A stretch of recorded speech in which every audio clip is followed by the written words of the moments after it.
안녕하세요. 근사한 남편을 둔 30대 후반 아내입니다. 사람의 인생은 마치 무한한 사계절의 반복 같아요. 인생의 매 해가 같지 않듯 그 사계절 또한 잎이 푸르른 여름이 길 수도 메마르고 삭막한 겨울이 길 수도 있겠죠. 그리고 그 내면의 추나추동을 어떻게 버티고 이겨낼지는 자신의 마음먹기에 따라 달라지는 거라고 생각합니다. 저는 세상에서 가장 따뜻하고 내면이 단단한 사람을 알고 있어요. 그 사람은 바로 제 남편입니다.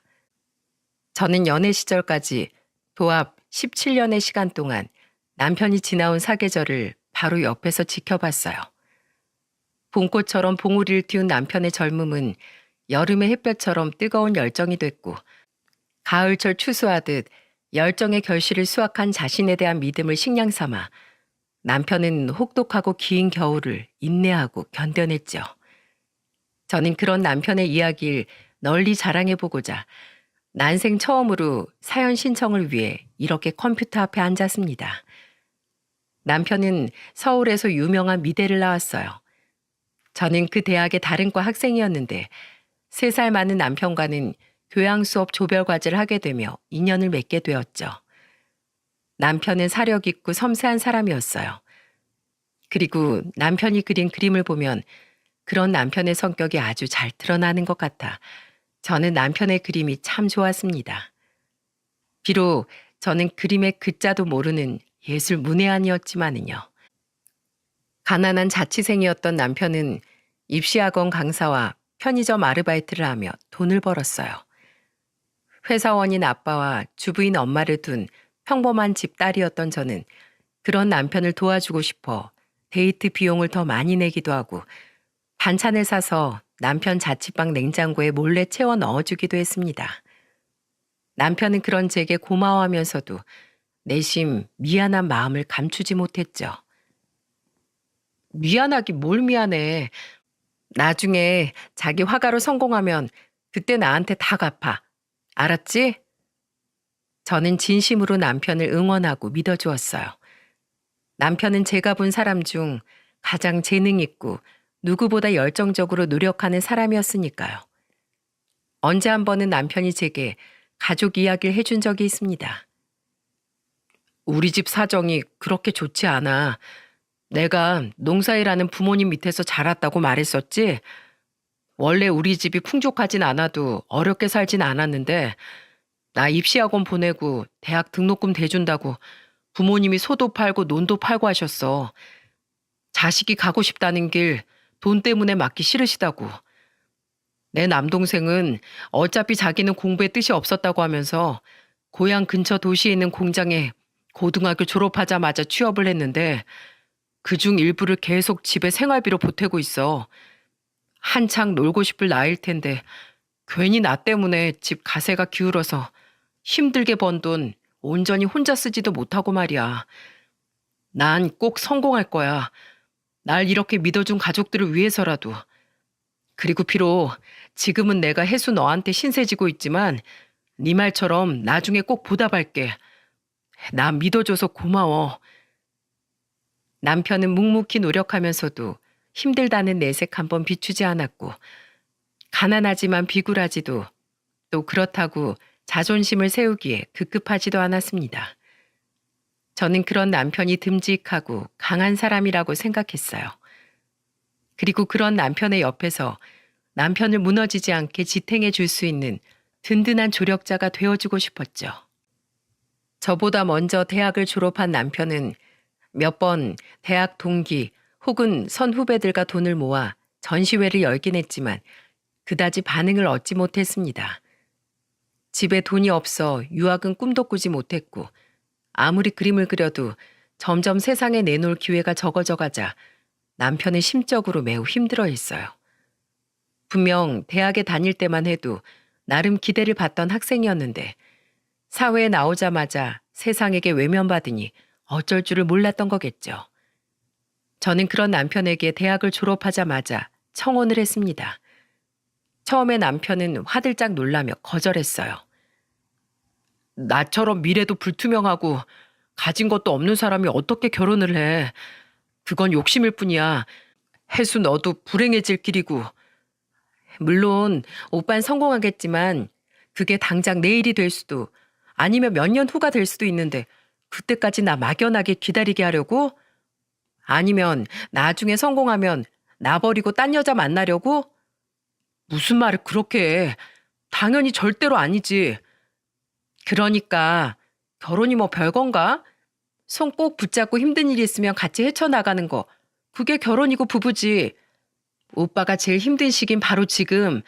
나 오빠 옆에서 오빠를 도와주고 싶어.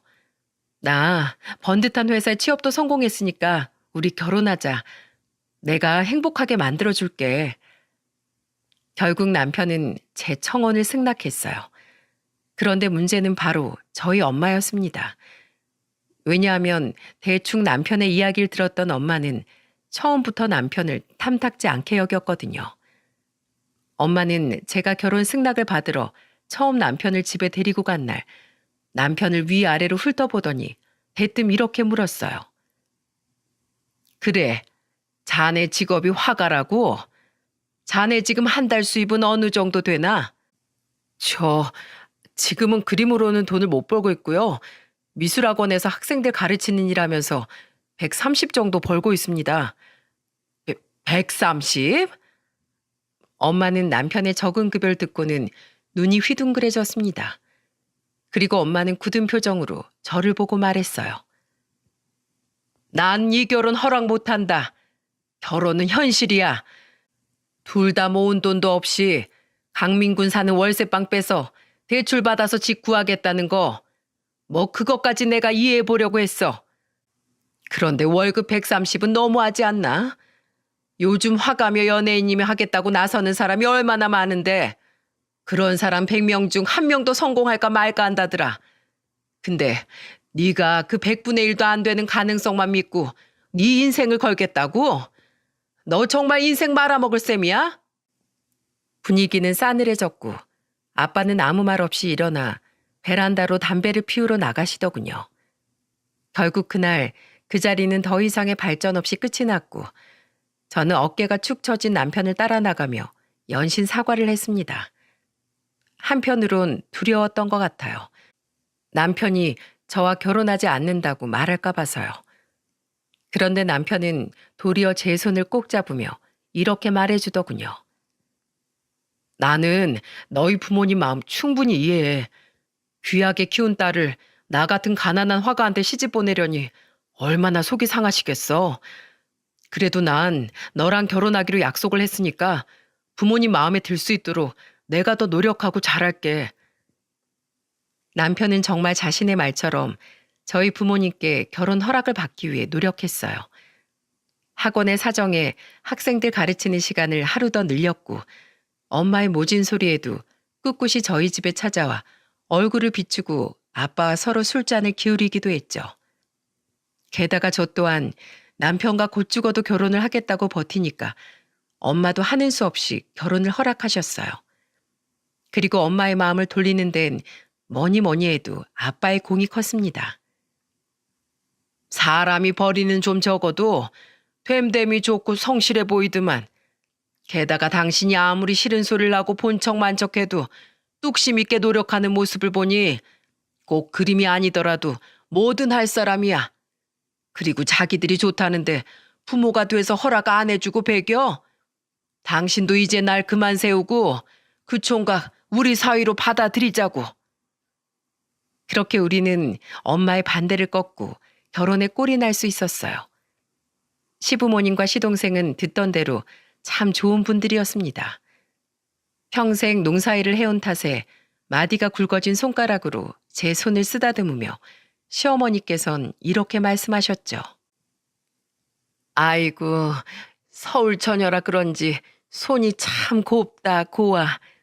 곱게 자란 서울 처녀가 아우리처럼 없는 집에 시집 온다는 게 쉬운 결정이 아니었을 텐데 아가 너에게도 딸을 보내주신 너희 부모님께도 우리가 고마운 마음을 감출 길이 없구나. 형수님, 전 결혼해서도 저희 부모님 모시고 여기서 같이 살 거니까 우린 신경 쓰지 마시고 형이랑 행복하게 사세요. 혹시 매달 용돈 같은 거 보내실 생각일랑 마시고요.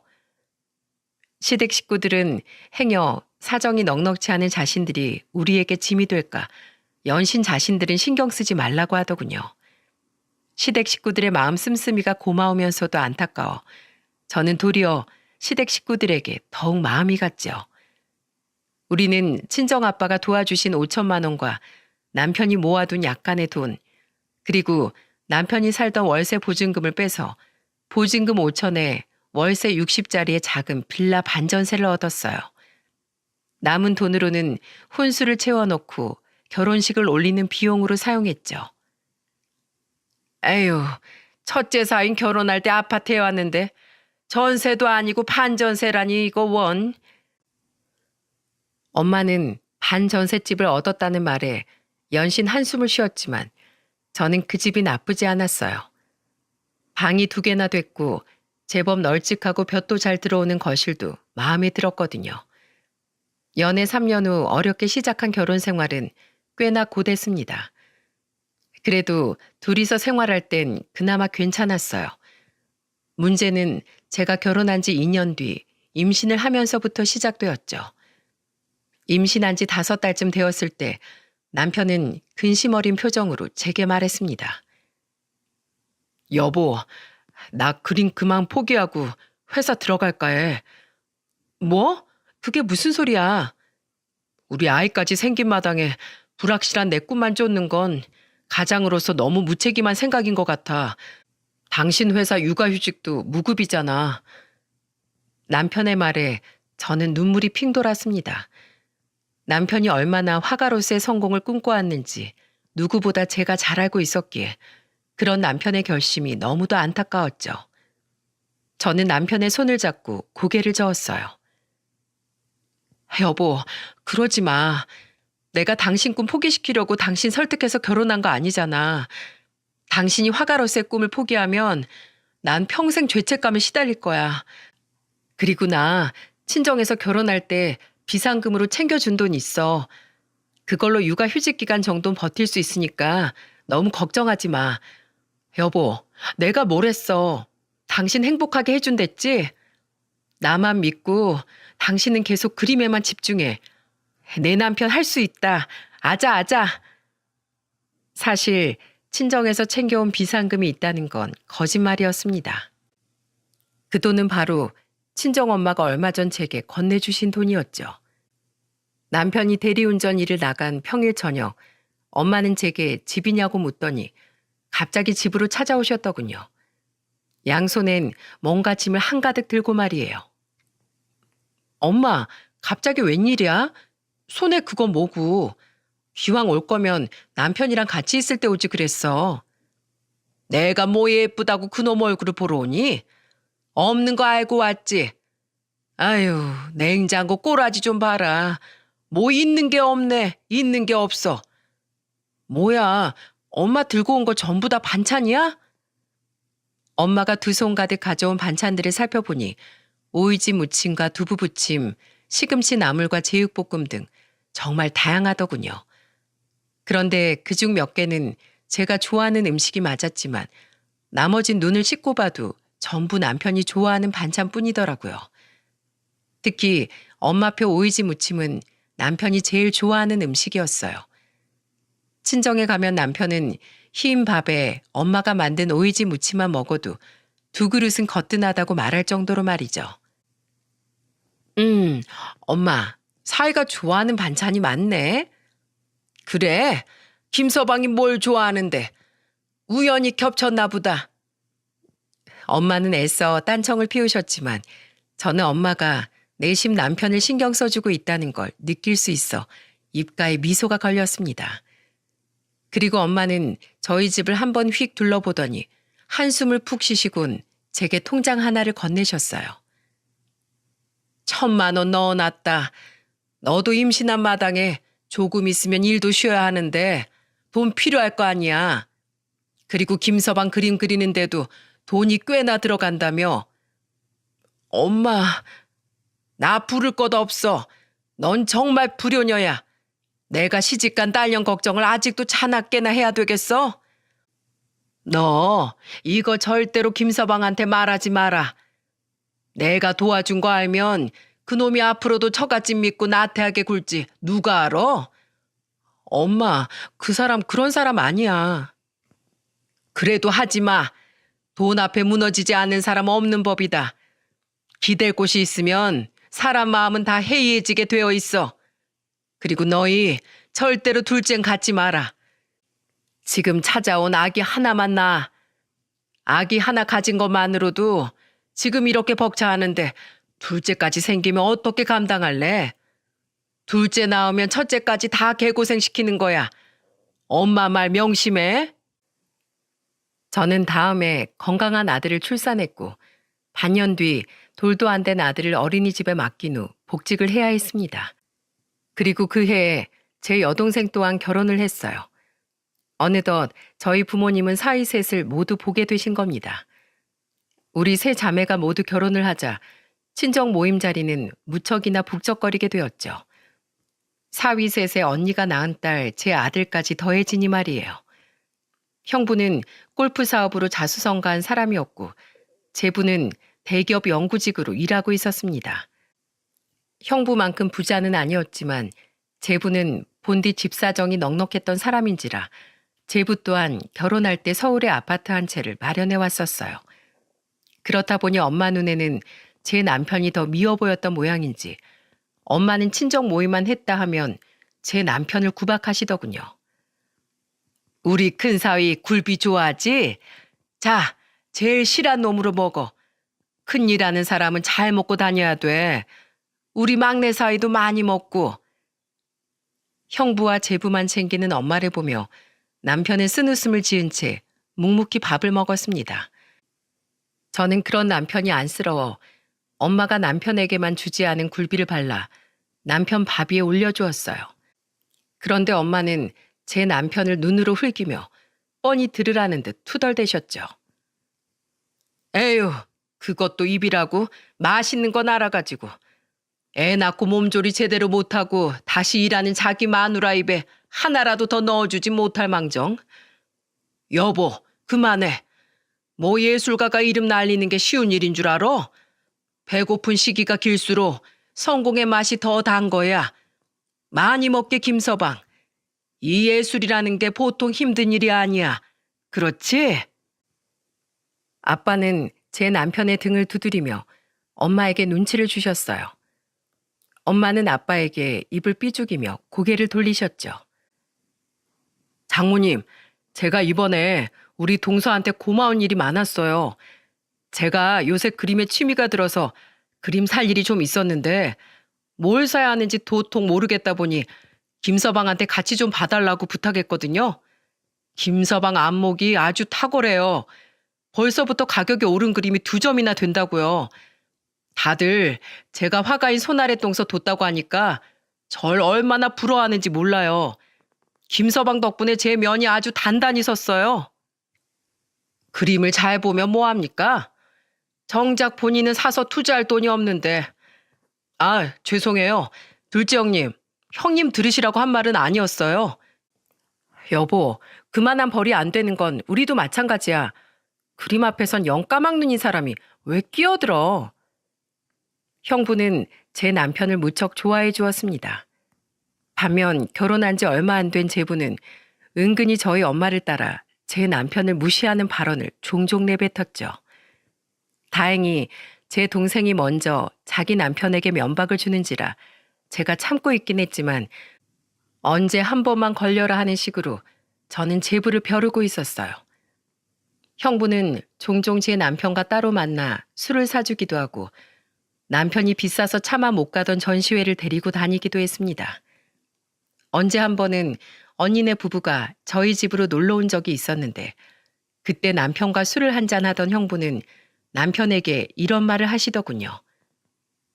자네 힘내. 나도 집이 원체 가난했어서 이렇게 성공하기까지 정말 힘들었어.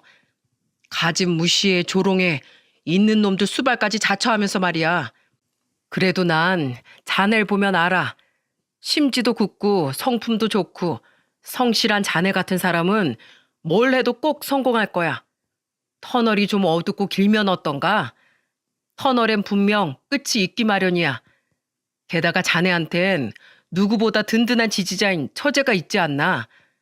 저런 훌륭한 배필을 얻은 것만으로도 자네 인생의 절반은 성공한 거나 마찬가지지.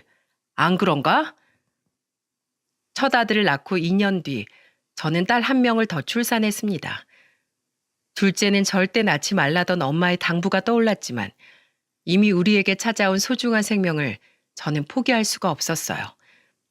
아니나 다를까 그때 엄마가 저와 남편에게 얼마나 화를 냈는지 모릅니다. 너희들 정말로 첫째까지 굶겨 죽일 작정이야? 내가 둘째 낳지 말라고 했잖아.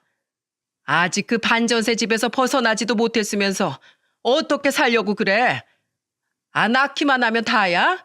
이 책임감 없는 것들아. 김서방 자네도 그래. 자식들 제대로 키울 돈이 없으면 자네부터 조심했었어야지. 남들은 딸 자식 시집 보내면 사위 덕에 웃을 일만 가득하다는데 난 자네만 보면 속병이 나 속병이.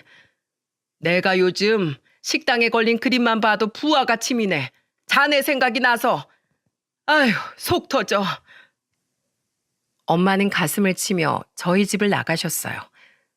남편은 고개를 푹 숙이고 있었고 저는 그런 남편을 꼭 안아주며 다독였죠. 둘째를 낳은 이후 남편은 친정에만 가면 눈에 띄게 기가 죽어 있었습니다. 그때마다 남편을 다독여 주었던 건 다름 아닌 저희 아빠였어요. 아휴, 명절이라고 꼬박꼬박 얼굴 비추는 저놈한테 내가 고마워해야 하는 건지 오지 말라고 폐악을 부려야 하는 건지 원. 당신 그만 좀 해. 이러다 말로 정말 둘째 사위 말려버릴 작정이야? 김서방이 뭐 돈 안 벌고 가만히 있었어? 둘째 낳은 뒤로 학원도 하나 더 나가고 대리운전도 하루도 쉬지 않고 뛴다는데 그 와중에 꿈 포기 안 하고 그림까지 그리고 있으니 얼마나 장해. 김서방 어깨 펴게. 기죽을 거 하나 없어. 사람이 잔뜩 움츠러들고 살면 기회가 자기 올 곳이 아닌 줄 알고 오던 기회도 도망가 버리는 거야. 날이 갈수록 심해지는 엄마의 구박에 저는 남편에게 친정에 당분간 가지 말자고 말했어요. 하지만 남편은 조용히 고개를 저었죠. 내가 지금 못 낳았다고 장인 장모님께 딸이랑 손주들 얼굴을 안 보여드리면 어떡해. 난 괜찮아. 장모님도 속상해서 그러시는 거 나 잘 알고 있어. 게다가 당신이 없는 살림에도 가끔씩 우리 부모님께 용돈 보내드리고 늙으신 우리 부모님 돕겠다고 주말에 우리 부모님 댁 내려가서 농사를 도와주는 거 나 정말 고맙게 생각하고 있는 거 알지? 부모님하고 같이 살고 있는 내 동생하고 재수 씨도 당신한테 무척 고마워하고 있고 당신이 우리 부모님한테 잘하는 만큼 나도 장인 장모님께 효도하는 사이가 되고 싶어. 지금은 물질적으로 해드릴 수 있는 게 없지만 자주 찾아뵙기라도 해야 내 마음이 편해. 그러던 어느 날이었습니다. 결혼한 지 10년이 되던 해였죠. 형부가 불러서 술 한잔하고 오겠다고 나간 남편은 웬일로 밤 늦게서야 집으로 들어왔더군요. 그런데 남편의 얼굴이 보름달처럼 환해져 있더군요. 여보, 쉬, 애들 깨.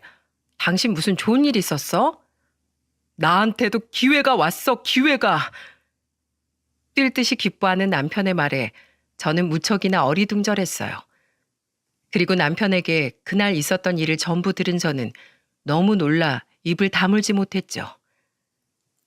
오늘 형님이 부른 술집에 나가보니까 나도 사진으로 본 적 있는 분이 형님 옆에 앉아 계시더라고. 예전엔 세계에서도 인정받은 적 있던 유명한 화가가 말이야.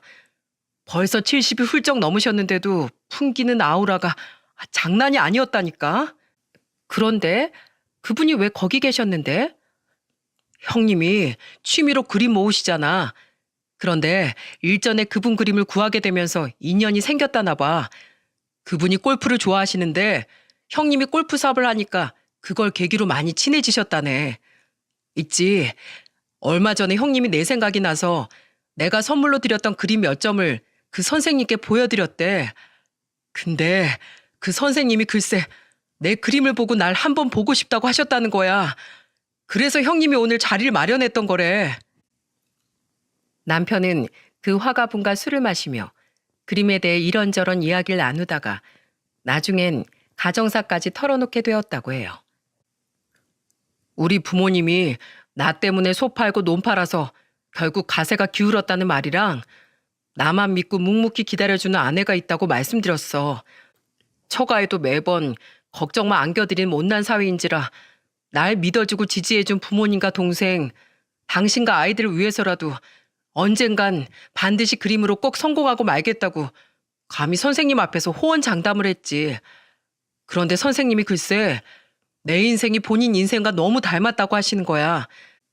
자신도 가족들이 자기를 위해 살림 미천 다 드러내며 지원해준 덕에 그렇게 성공할 수 있었다고.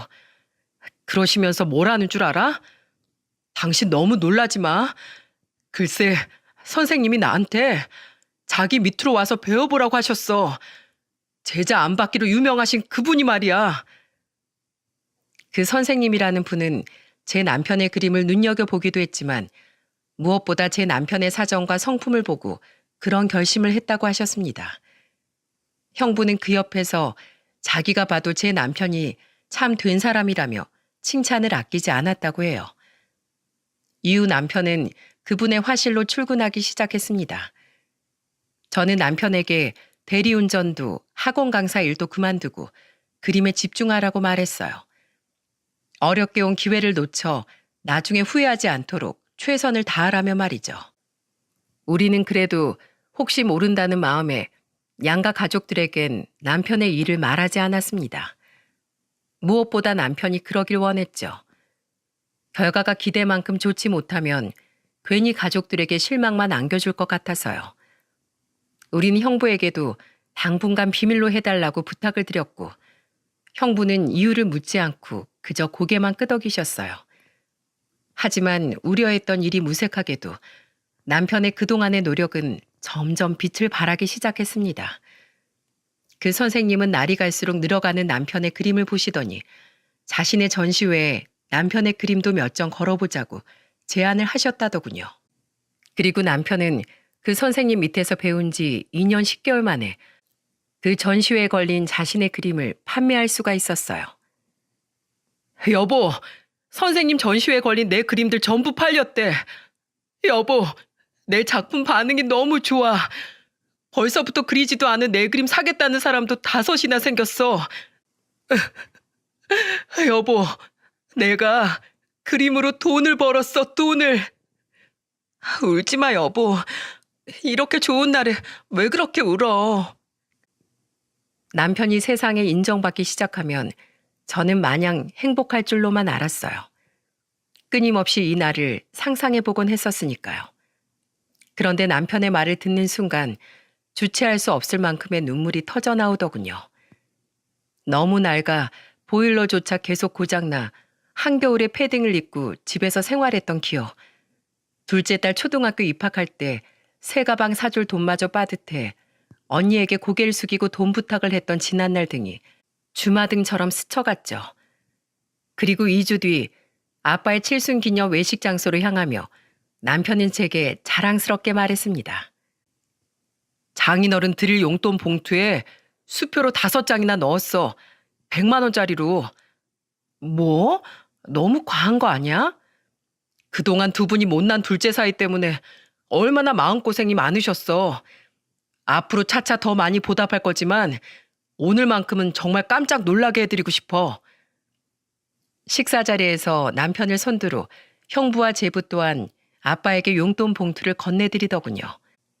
제법 두툼해 보이는 것이 꽤 많은 돈이 든 것 같았죠. 수표로 용돈을 넣어 상대적으로 얇았던 남편의 봉투와는 다르게 말입니다. 그러거나 말거나 남편은 처음으로 아빠에게 큰 돈을 드리게 되었다는 생각에 마음이 들떴는지 가벼운 손놀림으로 불판에 소고기를 집어먹고 있었어요. 그런데 대뜸 친정엄마가 대놓고 남편을 째려보며 이러시는 거예요. 아휴, 봉투가 얇은 거 보니 택도 없는 돈을 용돈이랍시고 넣었나 보네. 아유, 저 밉상. 당신 이리 줘봐요. 얼마 들었는지 나도 좀 보게. 아니, 나한테 준 용돈을 왜 당신이 먼저 봐? 부부끼리 네 돈 내 돈이 어딨어요? 같이 쓰는 거지. 보자, 우리 큰 사이 봉투는 하나, 둘, 셋. 에그머니나 100만 원? 아이고, 우리 큰 사이 통도 크지. 고마워, 잘 쓸게. 어디 보자, 우리 막내 사이도 50만 원이나 넣었네. 고맙네, 고마워. 아니에요. 저도 장모님 칠순엔 큰형님께 지지 않게 100만 원으로 드릴게요. 장인어른 칠순 축하드립니다. 이거 나도 분발해야겠네. 장인어른, 이 큰 사이도 진심으로 칠순 축하드립니다. 오래오래 무병장수하세요. 분위기는 굉장히 화기애애했어요. 머쓱하게 젓가락을 내려놓은 남편과 심기가 불편해진 저를 제외하곤 말이죠. 어른들이 그러거나 말거나 옆 테이블에 따로 앉은 우리 애들과 조카들은 신이 나서 고기를 먹고 있었고요. 둘째 사이 건 볼 필요도 없지. 딱 보니 5장 정도 들었겠네. 25만 원일 리는 없고 5만 원이겠구만. 에휴, 5만 원 내고 밥은 신나게 잘도 처먹네. 5만 원이요? 둘째 형님, 이번엔 좀 너무하셨네요. 아무리 그래도 장인어른 칠순인데 5만 원이라니 제가 다 창피해요. 엄마의 빈정거림에 제부는 비웃으며 엄마의 말에 동조했습니다. 저는 너무 열이 받아 제부를 노려보며 한마디 했죠. 제부는 뇌가 없어? 그런 개념 없는 똥 같은 말은 대장에서 올라오는 거야? 내가 진짜 창피한 게 뭔지 보여줘? 언니, 내가 미안해. 당신 언젠가 둘째 언니한테 한 소리 들을 줄 알았어. 낄 때 안 낄 때 구분 좀 해. 왜 이렇게 사람이 철이 없어? 저기서 포크로 고기 먹고 있는 우리 5살짜리 딸보다도 못해 당신은. 저와 제 동생의 말에 제부는 입을 삐죽이며 흥하고 콧방귀를 끼더군요.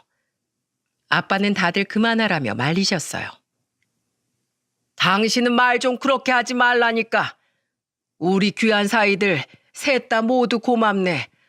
이 돈은 내가 잘 뒀다가 좋은 데 쓸게.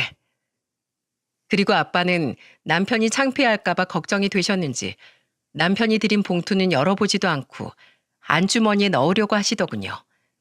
저는 그런 아빠를 만류하며 말했어요. 아빠, 우리 봉투도 열어봐. 그래도 아빠 둘째 사이가 마음을 담아 드린 돈인데 금액이 중요해? 얼른. 아이고, 그래. 내가 실수했구나. 우리 김서방을 내가 서운하게 만들 뻔했어. 자, 어디 보자. 우리 김서방 마음 좀 받아볼까? 아빠는 황급히 사과하며 남편이 드린 용돈 봉투를 열어보였습니다. 그리고 아빠가 그 속에 든 수표들을 꺼내든 순간 친정 식구들은 모두 너무 놀라 입을 떡 벌리고 말았어요. 수표네. 너희 사정도 안 좋은데 뭐 이렇게 무리를 했어. 10만 원짜린가? 0이 하나, 둘, 셋, 넷, 5, 6, 100만 원짜리 5장? 500만 원? 뭐? 500? 아빠는 너무 놀라 순간 모든 행동을 딱 멈춰버리더군요. 엄마는 얼어버린 아빠의 손에서 봉투를 빼앗아 들어 자신의 눈으로 수표의 금액을 다시 한번 확인하시고는 눈이 휘둥그레지셨죠. 자네, 이 돈 설마 어디서 훔친 거 아니지? 자네가 어디서 이런 큰 돈이 나서 우리한테 용돈이랍시고 덥석 줘. 엄마, 훔치기 뭘 훔쳐. 내 남편 그럴 사람 아니거든? 남편은 목소리를 큼큼하고 다듬더니 자세를 고쳐 앉았어요.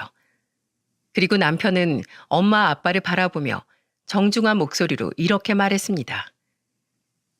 장인어른 장모님, 그거 제가 처음으로 제 그림들 팔아서 번 돈입니다. 제 노력이 그래도 헛되지 않았는지 아니면 운이 좋았는지 드디어 빛을 보려고 하나 봐요. 제가 잘 되는 데는 형님 덕이 무척이나 컸습니다. 형님, 정말 감사드려요. 이 은혜 정말 죽을 때까지 잊지 못할 겁니다. 장인어른 장모님, 그동안 가난한 사위한테 귀한 딸 시집 보내시고 마음고생 정말 많으셨죠? 제가 두 분 마음고생 시켜드린 만큼 앞으로 더 잘하겠습니다. 비록 지금은 500만 원 뿐이지만 두 분께 받은 만큼, 아니 곱절로 더 갚아 나갈게요. 남편은 엄마 아빠에게 허리 숙여 인사를 했습니다. 아빠는 그런 남편을 보며 기쁜 표정을 감추지 못하셨고, 엄마는 여전히 입만 떡 벌린 채 남편을 바라보고 있었죠. 이미 그림을 판 날 남편에게 소식을 들었던 형부는 껄껄거리며 웃고 있었고, 언니와 동생은 영문 모를 표정을 짓다 이내 환하게 웃으며 제 남편에게 축하한다는 말을 건넸어요. 단 한 명 제부만이 입을 꾹 다물고는 굳은 표정으로 남편을 곁눈질하고 있더라고요. 아이고, 장하네 장해. 내 자네가 잘 될 걸 진즉에 알고 있었다만 막상 그날이 정말 오니까 이 기쁜 마음을 주체를 못하겠네. 그동안 고생 많았어. 얼마나 가슴이 벅차신 건지 아빠는 눈시울까지 붉히셨어요. 그리고 엄마는 이젠 고개를 푹 숙인 채 얼굴을 못 들고 계시더군요. 아마 조금 전까지 남편을 구박한 것이 많이 부끄러우신 모양이었어요. 저는 그런 엄마에게 조금 원망스러운 마음 반, 남편이 자랑스러운 마음 반으로 놀리듯 말했죠. 엄마, 왜 그러고 있어? 엄마도 한마디 해야지. 엄마가 나 위해서 그런 건 아는데 그래도 이 사람한테 그동안 모진말했던 거 사과해. 이 사람 아직 유명하진 않지만 곧 유명해질지도 모르는데 밖에 가서 사위 자랑 안 할 거야? 아니 아유 그래 축하하네. 엄마. 그래 내가 그동안 말이 좀 심했네. 난 그냥 다 속상해서 그래서 그랬어. 아무튼 축하해. 고생 많았네. 엄마는 뻘쭘한 표정으로 남편의 눈을 쳐다보지도 못한 채 우물쭈물 말씀하셨습니다. 하지만 남편은 엄마에게 웃으며 말했어요. 아니에요, 장모님. 오히려 제가 더 죄송하죠. 13년 동안 못난 사위 기다려주셔서 정말 감사드려요. 내가 딱히 뭘 기다리거나 한 건 아니었는데 아무튼 사이가 일이 잘 풀렸다고 하니 나야 좋지 뭐. 좋네, 좋아. 엄마는 이 상황이 너무 민망한지 어쩔 줄을 모르더군요. 남편은 그런 엄마에게 잠시 기다려달라고 말을 하더니 이내 차에 싣고 온 또 다른 선물을 가지고 돌아왔어요. 그리고 그 선물을 본 아빠 엄마는 또 한 번 무척이나 놀란 기색을 감추지 못하셨습니다. 그 선물이 뭐였냐면 말이죠. 우와, 할아버지랑 할머니다. 엄마, 그림이랑 할아버지 할머니 얼굴이랑 완전 똑같아. 그건 바로 각각 엄마 아빠의 초상화가 담긴 커다란 금태 액자 2개였어요. 남편이 바쁜 와중에도 직접 그린 후 손수 액자까지 골라서 끼워온 세상에 단 하나밖에 없는 초상화 말입니다. 친정 식구들이 우아하며 그림을 구경하던 가운데 엄마의 시선은 엄마의 초상화 제일 아래로 향했어요. 그리고 그곳에 적힌 문구를 물끄러미 바라보던 엄마는 결국 눈물을 뚝뚝 떨구고 말았죠. 자네 정말. 그곳엔 남편이 꾹꾹 눌러 쓴 진심 어린 문장이 적혀 있었습니다. 장모님, 항상 감사하고 사랑합니다. 오래오래 건강하세요. 둘째 사위 김강민 올림. 뭐야? 아니 왜 내 초상화엔 아무런 말도 안 적혀 있어? 이거 사위 사랑은 장모가 아니라 장모 사랑은 사위일세. 당신 복 받은 줄 알아. 그렇게 구박을 했어도 둘째 사위는 장모가 최고인 모양이야. 당신 왜 그렇게 서럽게 울어? 왜? 그동안 김서방한테 못되게 군 게 엄청 미안한 모양이지?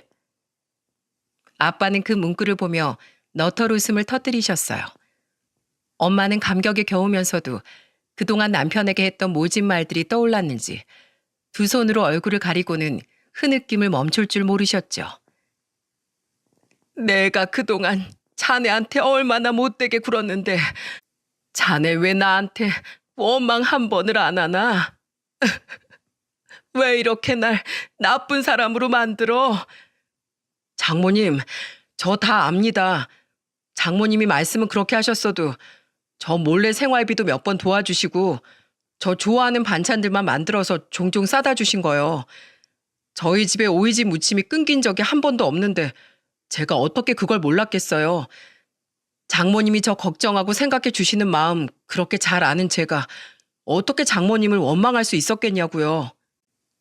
장모님, 그동안 모질게 말씀하신 것들 다 혜수가 고생하는 모습을 보고 속상해서 그러신 거, 또 저 더 분발하라고 다그치신 말씀이신 거 잘 알고 있고 충분히 다 이해합니다. 저 장모님 하나도 밉지 않아요. 오히려 장모님이 뒤에서 묵묵히 도와주시지 않았다면 전 아마 지금쯤 그림 포기하고 그냥 어중간한 회사원이 되어 있었을걸요? 오랜 시간 걱정시켜드려서 죄송해요. 제가 이젠 장모님 입에서 모진 말씀 안 나오도록 더 노력하겠습니다. 그러니까 장모님, 이제 저 없을 때만 저희 집에 몰래 오지 마시고 저 있을 때 오셔서 저 좀 대놓고 예뻐해 주세요. 아휴, 고생하신 사돈 어른들부터 챙길 것이지 뭐 한다고 이런 거창한 걸. 아휴, 고맙네, 고마워. 내가 그동안 자네한테 너무 못되게 군 거 전부 다 사과하네. 정말 미안했어. 엄마, 울지만 말고 사이 좀 안아줘. 이 사람 엄마가 매번 첫째랑 막내 사이만 안아준다고 얼마나 형부랑 제부를 부러워했었는데. 에휴, 그래, 우리 둘째 사이 한번 안아보자. 제 말에 엄마는 눈물을 닦으면서 남편을 안아주었습니다. 그 모습을 보고 아빠 또한 찔끔 나온 눈물을 훔치며 두 사람에게 달려들었죠. 나도 좀 안아보자. 그럼 나도 안을래. 결국 저까지 합세해 우리 네 사람은 부둥켜 안고 웃었어요. 애들은 무슨 일인가 싶어 어리둥절해 하다가 결국 어른들을 따라 웃었고 언니와 형부 그리고 동생은 우리를 보며 박수를 쳐줬죠. 오직 제부만이 머쓱한 표정으로 남편을 바라보다 식사를 끝마치고 룸에서 나올 때 제 남편에게 조용히 죄송하다고 속삭이더라고요. 정말 모두가 행복했던 아빠의 칠순 파티였습니다.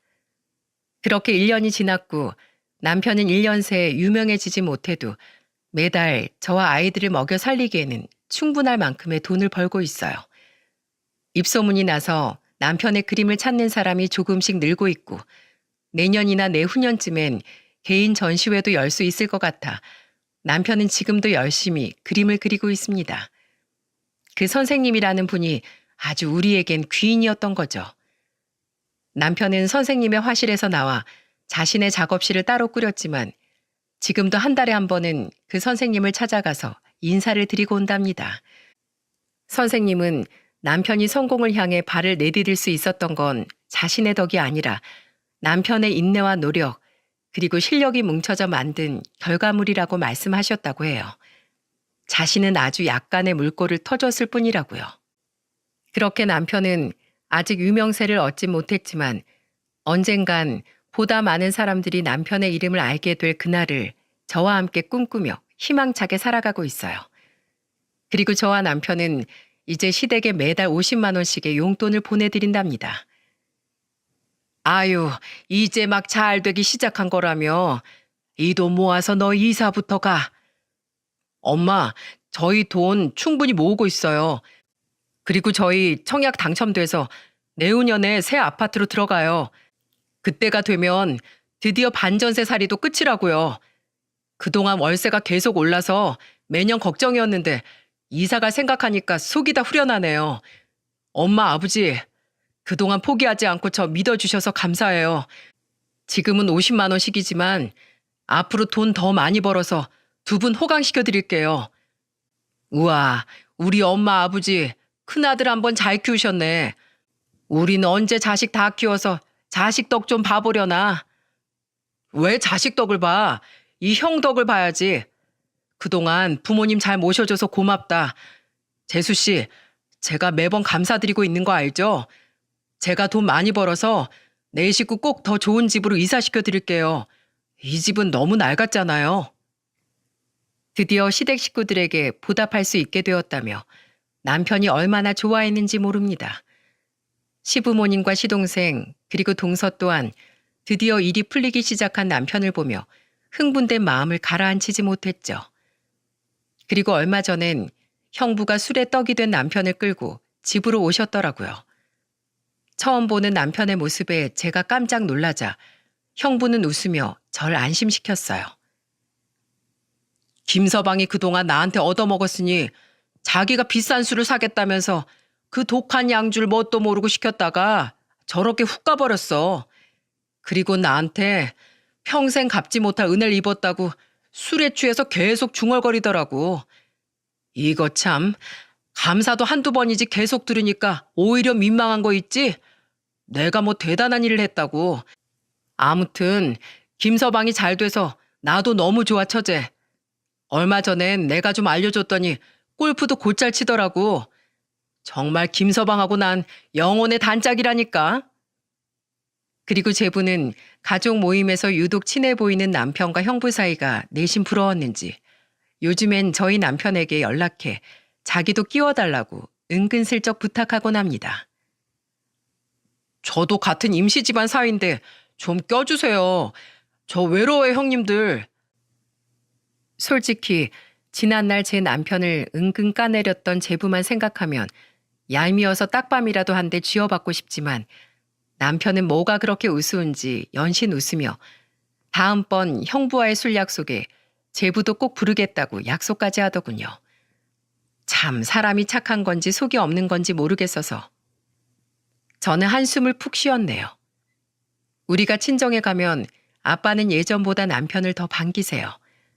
한번 뱉은 일은 꼭 해내고야 마는 남편이 그렇게 기특할 수가 없다면서요.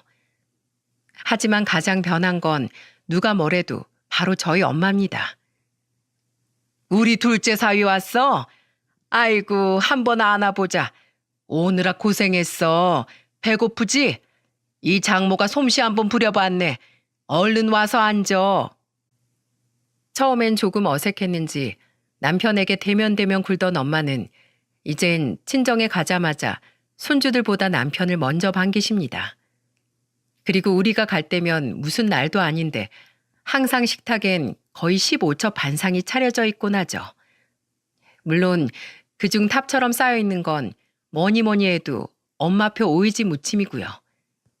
남편은 그동안 못 받은 장모님 사랑을 듬뿍 받는 것 같아 너무 좋다며 자꾸만 친정에 가자는 걸 제가 겨우 말려서 덜 가게 되는 횟수가 2주에 한 번이네요.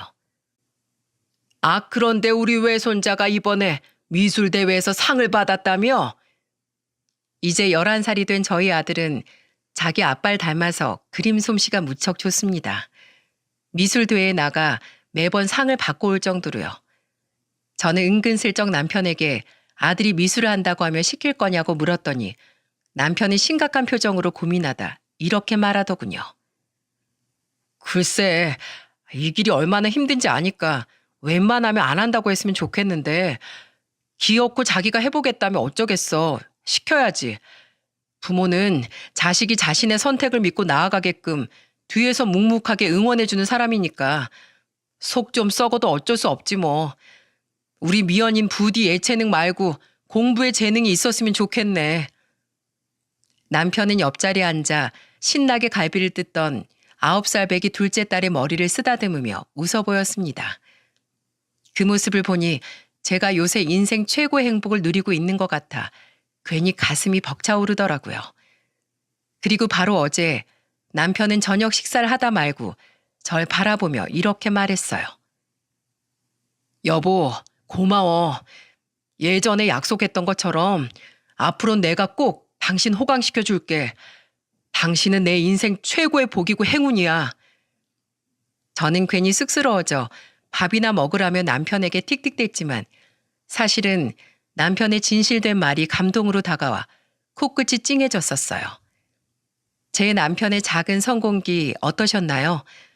비록 이제 오르막길 초입에 도달했을 뿐이지만 그래도 오를 수 있는 산 언저리 닿기까지의 남편의 인내와 노력은 전 정말이지 존경하고 있습니다.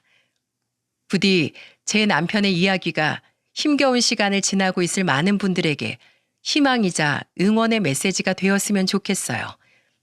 만약 이 사연이 채택된다면 우린 얼마 뒤 있을 엄마 생신에 친정 식구들 모두와 함께 사연을 들으려 합니다.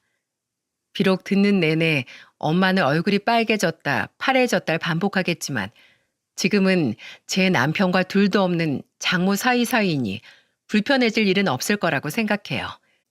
우리 가족에겐 잊지 못할 이벤트가 될 것 같아 저는 벌써부터 신까지 나네요. 아, 이야기를 마치기 전에 오해가 있으실 것 같아 덧붙입니다.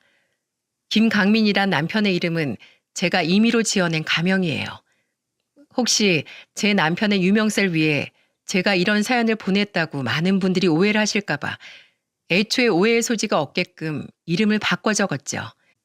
저는 그저 제 남편과 저희 가족들의 파란만장한 이야기를 얘기해보고 싶었을 뿐이니까요.